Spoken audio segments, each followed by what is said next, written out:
28 साल मशाल चोरी करने के इल्जाम में जेल में कैद थी। 30 दिन गुजर चुके थे, लेकिन अभी तक मशाल से मुलाकात करने के लिए कोई भी नहीं आया था। ना ही इसकी जमानत हो सकी थी। थानेदार इससे बार बार पूछ रहा था, क्या तुम्हारी फैमिली में कोई ऐसा है जो तुम्हारी जमानत करवाने के लिए या फिर मुलाकात करने के लिए आ जाए? अगर किसी का नंबर है तो मुझे बताओ। शायद इन्हें मालूम ना हो, लेकिन मशाल ने इसे कोई जवाब ना दिया। थानेदार समझ चुका था ये लड़की तो लावारिस है। एक दिन मशाल को ऑफर की कि अगर तुम्हारे साथ एक रात गुजारूं तो तुम्हें आजाद कर दूंगा और साथ काफी पैसे भी दूंगा। मशाल ने थानेदार की यह ऑफर कबूल कर ली। थानेदार काफी खुश हुआ। पहले मशाल के हुस्न का दीवाना था, अब तो इसे मौका मिल चुका था। इसके तो दिल की मुराद पूरी होने वाली थी। इसने होटल में एक कमरा बुक किया। रात के 11 बजे मशाल को अपनी गाड़ी में ले गया। सारी रात मशाल के साथ गुजारने के बाद सुबह जैसे ही दरवाजा खोला तो इसके पैरों तले जमीन निकल गई, क्योंकि साथ वाले कमरे में जेल में कैदी बाकी औरतें इससे पूछ रही थीं। वो इनसे बार बार पूछ रही थी, काफी दिन हो चुके हैं लेकिन अभी तक तुम्हारे से कोई मुलाकात करने कोई भी नहीं आया। वो किसी को कोई जवाब नहीं दे रही थी। वैसे तो मुख्तसर अरसे में जेल की बाकी औरतों के साथ मशाल की काफी दोस्ती हो चुकी थी। वो मशाल को अपने बारे में सब कुछ बता रही थी। एक एक करके जेल में तमाम औरतों ने मशाल से अपने हालात बयान किए और बताया कि वो किस तरह कैद खाने में पहुंची। इनके हालात और वाकयात सुन के मशाल को इस बात का अंदाजा हो चुका था कि दुनिया में सिर्फ वो ही नहीं जो हालात की थक चुकी है। मैं बस ये सोच रही थी, मुझे काफी ज्यादा ऐसी औरतें थी जो कि मुश्किलात में थी। जब इंसान इनके वाकयात सुने तो अपने गम भूल जाए। जेल की एक खतून ने मशाल से इस बात का शिकवा किया कि हमने अपने बारे में आपको सब बताया, सारी बातें बताई, लेकिन आप हमें कुछ भी नहीं बता रही। 30 दिन गुजर चुके हैं, अभी तक कोई भी आपसे मुलाकात करने के लिए भी नहीं आया। तुम्हारी जमानत मंजूर हुई, हालांकि इतना बड़ा भी जुर्म नहीं था, सिर्फ चोरी ही तो थी ना, और बकौल तुम्हारे वो भी तुम पर झूठा इल्जाम है। चोरी का मशाल ने इस खतून से पूछा, आपसे मुलाकात करने के लिए कल कौन आया था? खतून ने इसे बताया कि ये मेरा भाई था। ये तकरीबन हफ्ते में 2-3 दिन से मुझसे मुलाकात करने के लिए आता है। जब अदनान से मेरा रिश्ता तय हुआ था, सबसे पहले मैंने अपने भाई को ही बताया था, क्योंकि मेरा भाई ही मेरा सबसे करीबी दोस्त था। हम एक अच्छे दोस्त की तरह थे जो एक दूसरे से हर वक्त बात शेयर करते थे। और अब्बा जान ने जैसे ही अदनान से मेरा रिश्ता तय किया तो मैंने सबसे पहले अपने भाई को ही बताया था। भाई अदनान अच्छा लड़का नहीं है। मैंने इसे बताया था कि जब मैं कॉलेज में पढ़ती थी तो यही था जो मेरा पीछा करता था, मुझे तंग करता था और छेड़ता था। इस शख्स की वजह से ही मैंने कॉलेज छोड़ने के बारे में सोचा था। अब इसी शख्स से मेरा रिश्ता तय होने जा रहा था। ये कैसी बात हुई? जिस पर मेरे भाई ने मुझसे कहा कि इस बात का फैसला अब्बा जान पहले ही कर चुके हैं और मैं अब्बा जान के फैसले में नहीं बोल सकता। वो हमारे वालिद हैं, इस घर के सरबराह हैं। वो हमारे बारे में कभी भी बुरा नहीं सोच सकते। वो जैसा भी था, लेकिन अब वो काफी बदल चुका है। मैंने कभी भी इसे कॉलेज के दरवाजे या किसी जगह आवारागर्दी करते हुए नहीं देखा। अपनी दुकान है, अब इसकी वो अपने कारोबार में ही तवज्जो दे रहा है। ये बातें करके मेरे भाई ने मुझे चुप करवा दिया। इसके बाद मैंने इस रिश्ते पर एतराज ना किया, क्योंकि जब मेरे भाई ने ही मेरा साथ ना दिया तो मैं किससे उम्मीद रख सकती थी। मैं खामोश हो गई। सिर्फ मैंने अपने भाई से उम्मीद वाबस्ता की थी।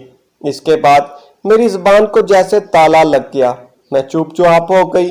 मेरी माँ हैरान थी जब अदनान से मेरी शादी हुई और मुझे ब्याह कर अपने घर ले जा रहा था, तब मैं बिल्कुल नहीं रोई थी। मेरी माँ मुझसे बार बार यही कह रही थी कि बेटी तू जिंदा तो है, कैसे मालूम है जैसे तू एक लाश हो। ना कुछ बोलती है, ना रोती है, ना ही तुम्हारे चेहरे पर किसी किस्म की मुस्कुराहट है। लेकिन मैं अपनी माँ को क्या बताती? फैसला तो मेरे बाप ने ही करना था और भाई ने भी तो मुझे बिल्कुल ना उम्मीद किया। इसके बाद अदनान के साथ मैंने दिन गुजारे ये भी नहीं बयान कर सकती, ये सिर्फ मैं तुम्हें बता रही हूँ। हालांकि इस बारे में मैंने अपने घर के किसी फर्द को कुछ नहीं बताया, बस चुपचाप इसके जुल्म सहती थी, इसकी हर ज्यादती बर्दाश्त कर रही थी। लेकिन मेरी जुबान से उफ तक ना निकला। और मजे की बात तो ये है, जब मेरा भाई, मेरी वालदा या मेरा बाप मुझसे मुलाकात करने के लिए मेरे घर आते तो मेरे चेहरे पर लगे जख्म देखकर मुझसे पूछते क्या हुआ, लेकिन मैं इनको सच नहीं बताती थी। यही कहती थी कि वहां चोट लगी है, सीढ़ियों से गिरी थी, कोई ऐसी खास बात नहीं। लेकिन जब अदनान का जुल्म बर्दाश्त न कर सकी तो इसे जान से मार डाला, और इसको मारने के बाद मैं यहाँ कैद हूँ। अब भाई मुझसे मुलाकात करने के लिए हफ्ते में 2-4 बार जरूर आता है, मेरे सामने रोता है, मुझसे माफी मांगता है कि बहन मुझे माफ कर देना, मैं तुम्हारे साथ अच्छा भाई साबित ना हो सका। लेकिन अब भी इसे कोई जवाब नहीं देती, क्योंकि जब मैं इसकी मिन्नत करती थी कि अदनान के बारे में खुलकर इसे बताती थी, इस वक्त इसने मेरी किसी बात पर यकीन न किया। लेकिन अब मैं इस हमदर्दी का क्या फायदा, अब इसकी हमदर्दी की कोई जरूरत नहीं मुझे। लेकिन तुम मुझे क्यों बता रही हो अपने बारे में? कोई मुलाकात करने के लिए तुम्हारे पास क्यों नहीं आता? खानदान में तुम्हारा कोई भी नहीं जिसको तुम्हारा एहसास हो? मेरा सवाल सुनकर मिशाल रो पड़ी। जब इसके पास जाकर इसे हौसला दिया, फिर इसने जवाब दिया कि मेरे पास दुनिया का हर रिश्ता है, मेरे पास दुनिया का हर रिश्ता है, अल्लाह ताला का दिया हुआ सब कुछ था, लेकिन मैंने नाशुक्री की थी और मैंने इन तमाम नेमतों को बिल्कुल कदर नहीं की थी। मैंने इन नेमतों के कदमों को ठकरा कर आज इन रिश्तों की नेमत को तरस रही हूँ। इसने बताया कि मेरा नाम मिशाल खान है, मेरा ताल्लुक बलोचिस्तान से है, मगर हम लोग वहां से हिजरत करके पंजाब में आबाद हो गए थे और यहाँ सेटल हो गए। मेरे वालिद साहब दरमियानी दर्जे के एक जमींदार थे। इनकी इतनी जमीन थी कि इससे हमारी जिंदगी अच्छी खासी गुजर रही थी, हमें किसी के सामने हाथ फैलाने की जरूरत नहीं पड़ती थी। लेकिन अल्लाह ताला ने मेरे वालिद को इज्जत और कदर से नवाजा था। इसकी शख्सियत में कुदरती रूप था।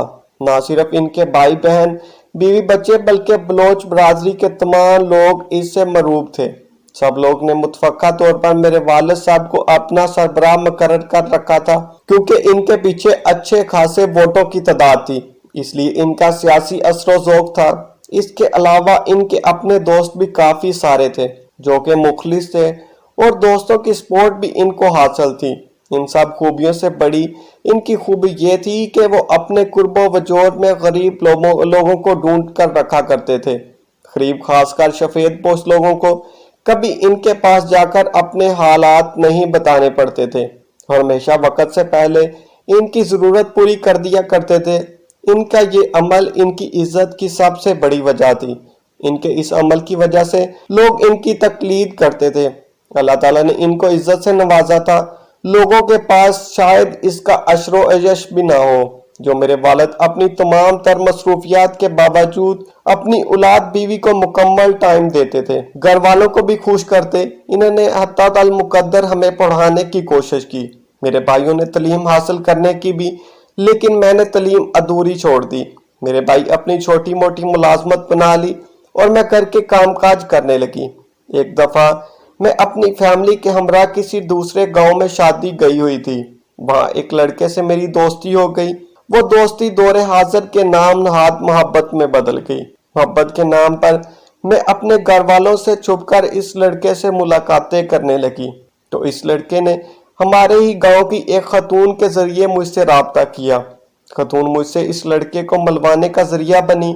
इसी खतून ने मुझे तसल्ली दी और मुझे हौसला दिया और मेरे दिल को इस बात पर मुतमिन कर दिया कि मैं जो कुछ भी कर रही हूँ मेरा हक है और कोई गुनाह भी नहीं, कोई जुर्म भी नहीं। यहाँ तक कि इसी हौसले की बुनियाद पर मैंने अपने जिस्म इस दोस्त बल्कि महबूब के हवाले कर दिया। मुझे अपने इस अमल पर वक्ती तौर पर परेशानी और परेशानी जरूर हुई, अफसोस भी हुआ, मगर इस खातून ने मुझे अब की बार यह कहकर मुतमिन कर दिया कि मैंने कुछ गलत नहीं किया। दर हकीकत वो खतून एक ऐसे गुराने से ताल्लुक रखती थी जो मेरे वालिद साहब के मुखालिफ थे और वो मुझे किसी गैर मर्द के हाथों लुटता देकर सुकून महसूस करती थी। और मैं इस बात से बिल्कुल बेखबर थी, क्योंकि मैं अपने वालिद की इज्जत को दागदार कर रही थी और मेरे इस अमल से मेरे वालिद साहब की इज्जत पैमाल हो रही थी। मेरे वालिद साहब को बेगैरत देकर इसको सुकून मिलता था। یعنی وہ حسد تھی، اور اپنی حسد کی آگ میں جلتے ہوئے اس نے مجھے راہ راستے بھٹکا دیا۔ اب جب میں نے اپنا جسم اس لڑکے کے حوالے کر دیا تو میری مجبوری تھی کہ میں اپنے گھر میں بات کرنی پڑی، اپنی محبت کے مارے میں بتانا پڑا۔ میرے والد صاحب نے میری بات سن لی، پھر اس لڑکے کے بارے میں تفصیلات لی، مجھے اس لڑکے کی اعمال کے بارے میں بتایا، پھر مجھے کہا کہ میں اس سے شادی نہ کروں، لیکن میں نے اپنے والد صاحب کی بات ماننے سے انکار کر دیا اور اپنی ضد پر اڑی رہی۔ میرے والد صاحب نے مجھے قائل کرنا چاہا، لیکن وہ قائل نہ کر سکے، یہاں تک کہ میرے اور میری فیملی کے درمیان اختلافات پیدا ہو گئے، اور اسی دوران وہ خاتون ہماری ملاقات کا سبب بنتی تھی۔ اسی خاتون کی مدد سے میں نے راتوں رات اپنے محبوب کے ساتھ فرار ہونے کا منصوبہ بنایا اور فرار ہو گئی۔ میرے اس عمل کے بعد میرے والدین نے مجھے ڈھونڈنے کی کوشش نہیں کی، نہ میرے بہن بھائی نے مجھے ڈھونڈنے کی کوئی کوشش کی۔ البتہ ایک عرصے بعد مجھے اس بات کا ضرور پتہ چلا کہ میرے والدین وہ گاؤں چھوڑ کر کہیں اور جا چکے ہیں۔ انہوں نے وہاں سے اپنا سب کچھ فروخت کر دیا، اور ان کا گاؤں کسی شخص سے ان کا رابطہ بھی نہیں۔ میں اپنے محبوب کے ساتھ شروع کے دنوں میں بہت خوش تھی، لیکن پھر آہستہ آہستہ حالات بدل گئے، کیونکہ اب میں اپنے محبوب کی ذمہ داری بنتی جا رہی تھی۔ جب تک میں اپنے والدین کے گھر میں تھی تو سوکھی تھی، مجھے کھانے کو اچھا ملتا تھا، اپنی مرضی سے سوتی، اپنی مرضی سے اڑتی تھی، مگر یہاں ایسا کچھ نہیں تھا۔ یہاں مجھ سے سب سے آخر میں سونا پڑتا تھا اور سب سے صبح پہلے اٹھنا پڑتا تھا۔ سب میں آخر اس لیے سونا پڑتا تھا جب سب لوگ کھانا کھانے کے بعد اپنے اپنے کمروں میں چلے جاتے تھے تو مجھے ہر اس شخص کو ان کے کمرے میں جا کر چائے دینی ہوتی تھی کہ جب وہ چائے پی لیتے تھے تو ان کے کمروں سے برتن اٹھا کر کچن میں لانے ہوتے تھے، کچن میں لا کر برتنوں کو دھونا ہوتا تھا۔ یہاں سے فارغ ہو کر میں اپنے کمرے میں آ جاتی تھی، اپنے شوہر کی خدمت سیو کرتی، پھر سو جاتی۔ صبح مجھے سب سے پہلے اٹھنا ہوتا تھا اور اٹھ کر دوبارہ روٹین میں سب کے لیے ناشتے وغیرہ کا انتظام کرنا میں مصروف ہو جاتی۔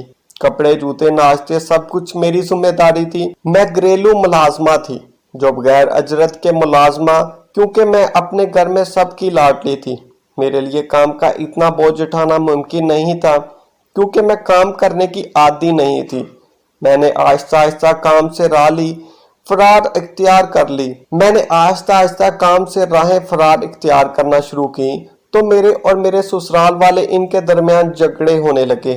میں نے اپنے شوہر سے سپورٹ چاہی تو میرے شوہر نے مجھے سپورٹ کرنے سے صاف انکار کر دیا اور کہا میں کبھی بھی اپنے والدین اور بہن بھائی کے خلاف تمہارے ساتھ کھڑا نہیں ہوں گا، بلکہ اس نے مجھے واضح الفاظ میں یہ بھی کہا کہ اگر تم نے اور میرے والدین کے بہن بھائیوں سے کسی کی حکم عدولی کی یا ان کی بات نہ مانی تو تمہیں اس کا بھیانک انجام دیکھنے کو ملے گا۔ اور پھر کئی بار ایسا ہی ہوا کہ اگر کسی شخص کے کپڑے گندے رہ جاتے تو مجھے دن بھر بھوکا رکھا جاتا، کسی شخص کا جوتا صحیح سے پالش نہ ہوتا تو وہی جوتا میرے سر میں مارا جاتا، اگر کسی شخص کی پسند کا کھانا نہ بنتا تو اس روز مجھے بھی کھانا دینے سے انکار کیا جاتا۔ حالات یہاں تک رکے نہیں، میرا شوہر مجھ سے اکتا گیا، اس نے مجھے طلاق دے دی، مگر جب اس کے گھر والوں کو پتا چلا کہ اس نے مجھے طلاق دی تو انہوں نے مجھے گھر سے بالکل نہ نکالا، کیونکہ ان کو محسوس ہوا اس طرح ہماری بے عزتی ہوگی، لوگ ہم کو برا برا کہیں گے اور ظالم کہیں گے۔ انہوں نے مل کر مجھ پر چوری کا الزام لگایا، اپنے اثر و سراغ استعمال کر کے مجھ پر جھوٹی FIR کروائی اور پھر اسی الزام میں مجھے جیل میں بھیج دیا۔ جس دن سے میں جیل میں آئی ہوں اس دن سے لے کر آج تک کبھی کوئی میری ملاقات کرنے کے لیے نہیں آیا، میرے پاس نہیں آیا۔ اس کی وجہ یہ ہے کہ سسرال والے میرے دشمن بن گئے تھے اور اپنے میکے والوں کی نئی دشمن بن گئی تھی۔ اور آج میں جب یاد کرتی ہوں کہ میرے باپ مجھ سے کتنی محبت کرتا تھا، محبت سے میرا نام پکارتا تو مجھے رونا آ جاتا۔ میری حسرت ہے کہ کاش صرف ایک بار اپنے باپ سے مل سکوں، وہ مجھے پکارے اور میں اپنا سر اپنے باپ کے قدموں میں رکھوں اور وہی جان دے لوں، مگر شاید اب یہ حسرت حسرت ہی رہے گی۔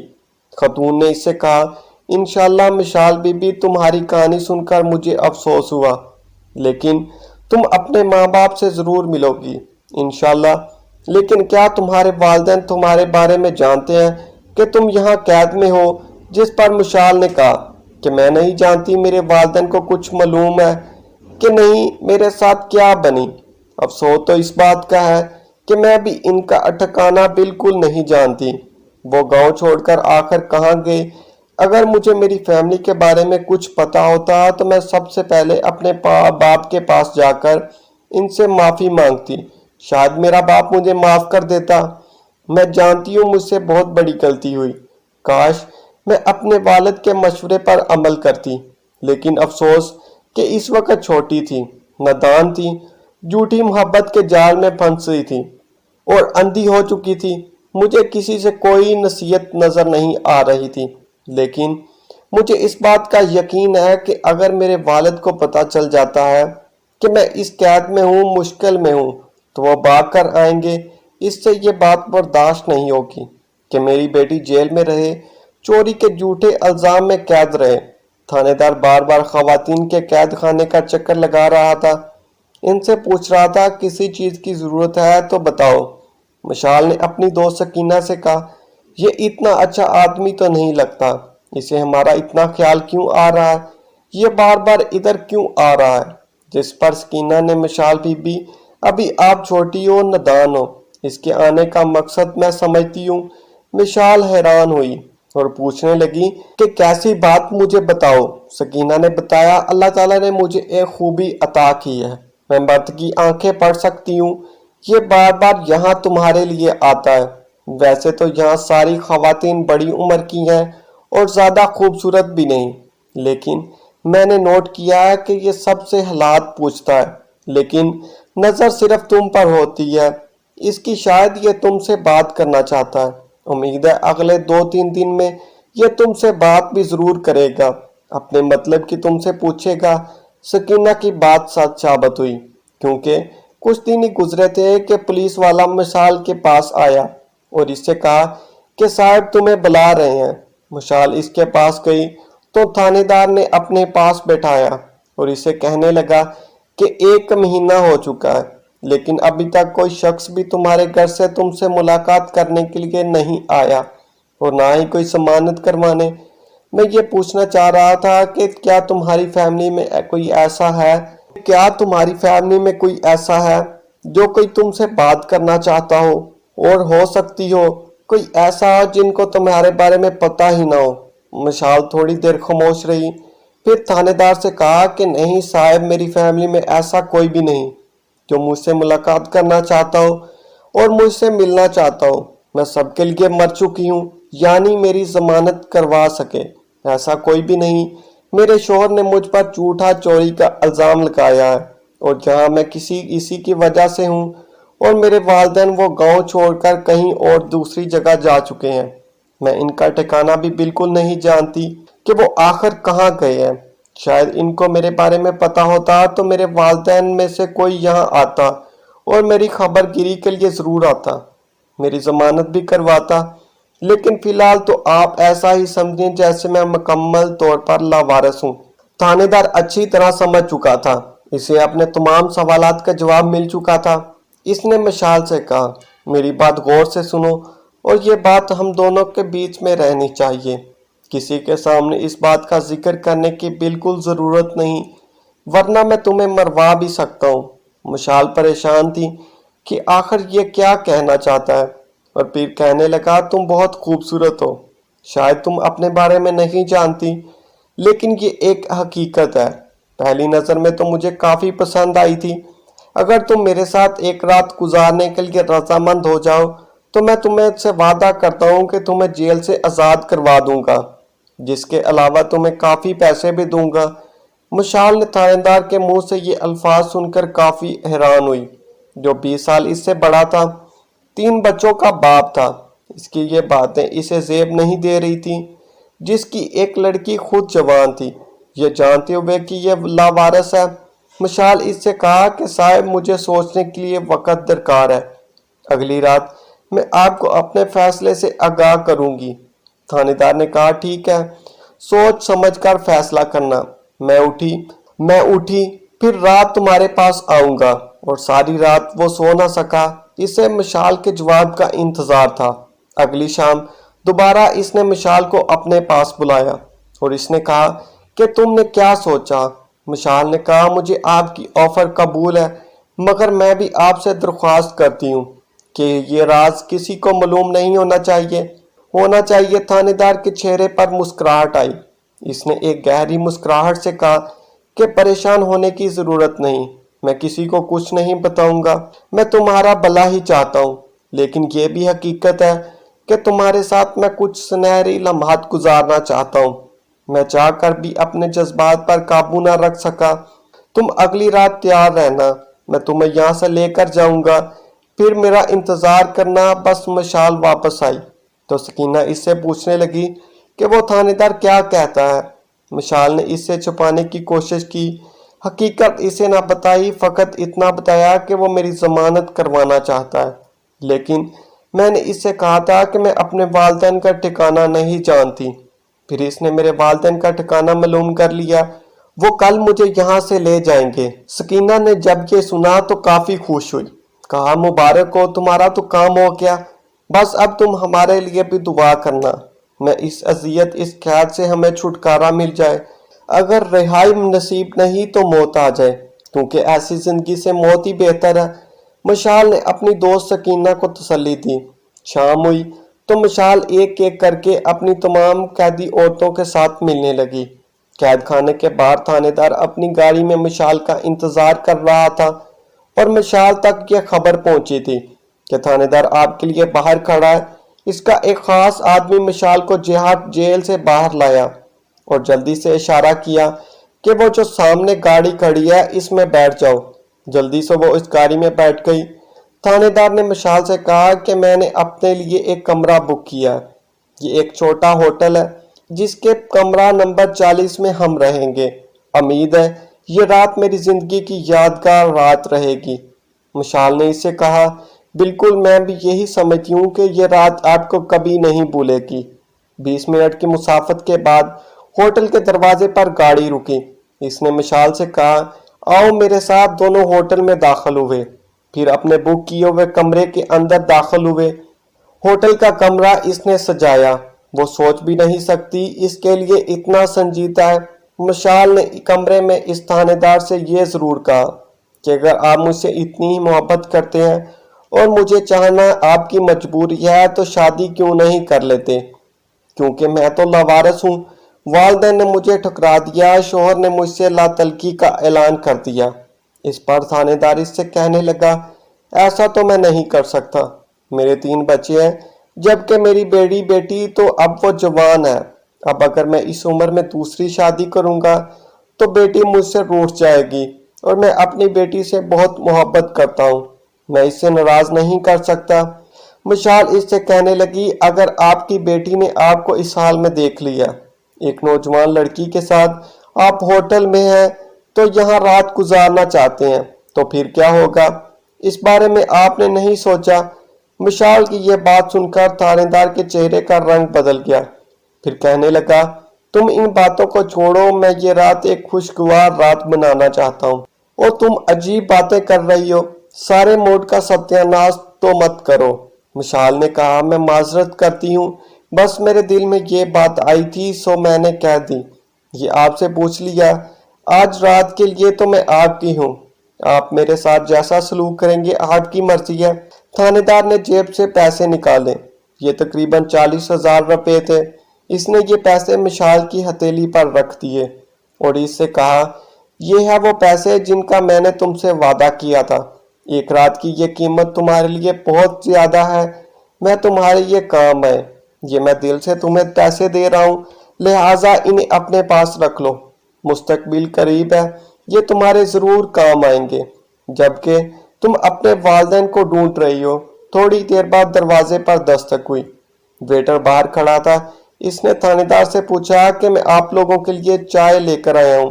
مشال نے ویٹر سے کہا نہیں، میں صاحب کے لیے خود اسپیشل چائے بناؤں گی۔ یہ سن کر تھانے دار نے ویٹر کو واپس بھیج دیا۔ مشال کچن میں گئی، تھانے دار کے لیے چائے بنائی اور ساتھ ہی چائے میں بے ہوشی کی گولی ڈال دی۔ جس طرح थाने दार एक मंसूबा बनाकर इसे यहाँ होटल में लाया था। मशाल ने भी दिल में एक मंसूबा बनाया था और वो अपने इस मंसूबे को कामयाब बनाना चाहती थी। थानेदार बहुत खुश हुआ। इसने चाय पी और चाय पीने के बाद थोड़ी देर बाद बेड पर दराज हो गया। वो बिल्कुल बेहोश हो चुका था। मशाल ने जल्दी से वो पैसे उठाने लगी। इसके बाद थानेदार को बेड के साथ रस्सियों की तरह बांध दिया। इसके हाथ पांव बांध दिए और मुंह पर भी कपड़े बांध दिए ताकि ये चला न सके। जब इसे होश आए फिर चुपके से वो कमरे से बाहर आई और होटल से बाहर आने में कामयाब हुई। वो काफी देर सोचती रही कि इसे कहाँ जाना है।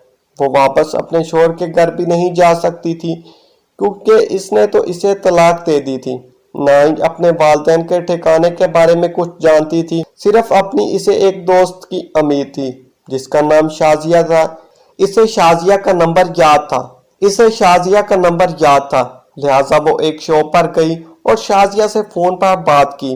फिर बात करते ही अपने जज्बात पर काबू न रख सकी। शाजिया इससे बार बार पूछ रही थी कि क्या तुम क्यों रो रही हो, मुझे अपने ठिकाने के बारे में बताओ, मैं खुद तुम्हें पिक कर लूंगी। शाजिया ने इससे कहा कुछ नहीं, तुम जब आओगी तो मैं तुम्हें सब कुछ बताऊंगी। शाजिया से इसने कहा ठीक है, मैं तुम्हारा इंतजार करूंगी। तकरीबन 30 मिनट बाद शाजिया ने एक बस स्टॉप पर इसे पिक किया और अपने साथ अपने घर ले आई। शाजिया इसकी कॉलेज फेलो थी। कॉलेज में इसकी सबसे बेहतरीन दोस्त थी। इसने शाजिया को अपनी कहानी बताई। शाजिया रोने लगी। इससे कहा कि मैं तुमसे ये शिकवा रखती हूँ।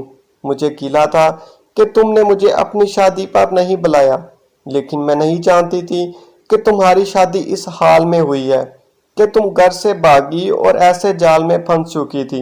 लेकिन फिक्र न करो, जिस जिसने तुम्हारे साथ ये सलूक किया मैं इन तमाम लोगों से बदला लूंगी। इस दुनिया में भेड़िए पाए जाते हैं जो औरत को नोच लेने के लिए हर वक्त तैयार रहते हैं। लेकिन सबसे पहले शाजिया मशाल के वालिदैन के बारे में जानना चाहती थी कि वो कहाँ है, ताकि मशाल से इनके वालिदैन की मुलाकात करवा सके। इसे उम्मीद थी कि मशाल के वालिदैन इसे माफ कर देंगे। इसने अपने शोहर के जुम्मे लगाया कि किसी तरह मशाल के वालिदैन के बारे में पता करो। शाजिया के शोहर ने अपने ज़राए इस्तेमाल करते हुए जल्दी मशाल के वालिदैन का घर मालूम कर लिया। वो सादकाबाद में रहते थे, जबकि गांव छोड़कर इधर आए हुए थे। वो एक किराए के मकान में रह रहे थे। शाजिया के शोहर ने मशाल के वालिद को मशाल की सारी कहानी सुनाई तो वो अपनी बेटी के लिए तड़प उठा। वो अपनी बेटी से मिलना चाहता था। शाजिया अपनी दोस्त को अपनी गाड़ी में ही लेकर इसके वालिदैन से मिलवाने के लिए ले आई।